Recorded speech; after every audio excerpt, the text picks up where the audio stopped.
মহিলা আৰু অসম চৰকাৰৰ দ্বাৰা বিজেপি চৰকাৰৰ দ্বাৰা বঞ্চিত হোৱা এগৰাকী শিক্ষয়িত্ৰী 90 দশকৰ পৰা শিক্ষকতা কৰি আহিছিলোঁ।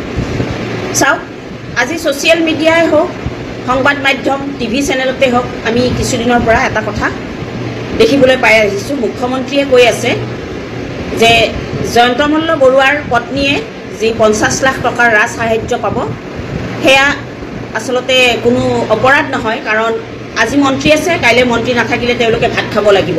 খুব সুন্দৰ কথা। আপুনি চিন্তা চৰ্চা কৰিছে মন্ত্ৰীৰ পত্নীৰ কাৰণে, মন্ত্ৰীৰ পৰিয়ালৰ কাৰণে, তাত ক'বলগীয়া একো নাই।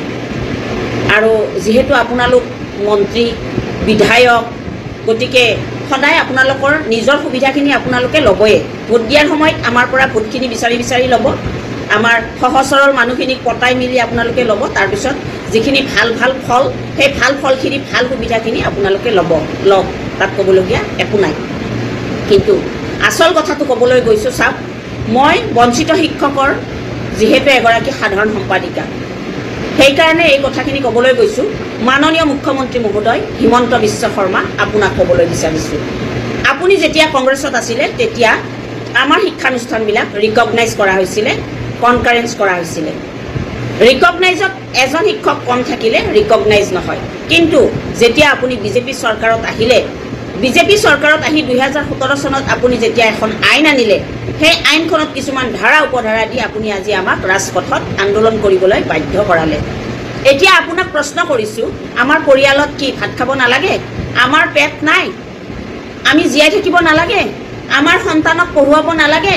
অকল মন্ত্ৰী বিধায়কৰ পৰিয়ালেহে ভাত খাব লাগে? অকল মন্ত্ৰী বিধায়কে ডাঙৰ ডাঙৰ বিল্ডিং বনাই দামী দামী গাড়ীত ঘূৰিব লাগে, পঢ়া শুনা কৰিব লাগে ল'ৰা ছোৱালীয়ে? আমাক কি এইদৰে ৰাজপথত আন্দোলন কৰি থাকিবলৈ দিব নেকি? ৰিকগনাইজ কিয় কৰিছিলে? কনকাৰেঞ্চ কিয় কৰিছিলে? আমাৰ সময়বিলাক কিয় নষ্ট কৰিছিলে? গতিকে মাননীয় মুখ্যমন্ত্ৰী মহোদয়, আপুনি যেনেকৈ জয়ন্ত মল্ল বৰুৱাৰ পত্নীৰ কথা চিন্তা কৰিছে, যেনেকৈ জয়ন্ত মল্ল বৰুৱাই মন্ত্ৰিত্ব যোৱাৰ পিছত কি কৰি খাব সেইটো কথা চিন্তা কৰিছে, ঠিক তেনেকৈ আপুনি আমাৰ এই শিক্ষকসকলৰ কথাবিলাকো অলপ চিন্তা কৰক। আৰু নহ'লে 2026ত আমাৰ শিক্ষকসকল সাজু হৈ আছোঁ আপোনাক উত্তৰ দিবৰ কাৰণে। বহুত কষ্ট আপুনি দিছে। বহুতো শিক্ষকে আপোনাৰ এই আইনখনৰ কাৰণে আত্মহত্যা কৰিছে। ইতিমধ্যে বহুত শিক্ষকৰ অৱসৰ পালে। বহুত শিক্ষকে আপোনাৰ এই আইনখনৰ বাবে বহুত শিক্ষকে এতিয়াও ৰাজপথত আন্দোলন কৰি থাকিবলগীয়া হৈছে।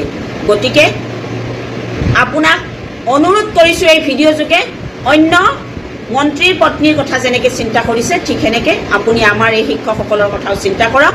ৰিকগনাইজ হোৱা, কনকাৰেঞ্চ হোৱা, আৰু 90 দশকৰ পৰা শিক্ষকতা কৰি থকা, বয়স উকলি যোৱা এই শিক্ষকসকলৰ কাৰণে আপুনি অতি শীঘ্ৰেই চিন্তা চৰ্চা কৰক।